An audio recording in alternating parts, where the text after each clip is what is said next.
Oke guys, ketemu lagi dengan Inomotovlog kali ini. Ya, di sini gue nemu sebuah mobil yang agak langka sih, karena proses indennya lumayan susah. Ini expander, ini yang tipe Exit ya, Exit. Jadi gini, gue kan udah banyak tuh ngeliat review-review sama test ride-nya si expander nih.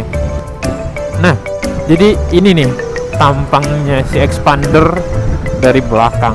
Gue nggak nyangka ternyata mobilnya seukuran Avanza. Gue kira dia bakal agak-agak tinggi dari Avanza.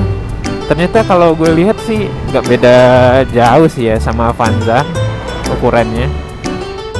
Tapi ini memang ganteng sih. Salah satu mobil idaman gue untuk saat ini yang low MPV ya. Ini dia. Oh, tampangnya itulah anjay. Cuman bisa lihat dari spion doang, soalnya kamera belakang gue nggak gue pasangin. Keren guys. Ya mungkin sekian aja video gue lihat expander. My god, mobilnya keren guys.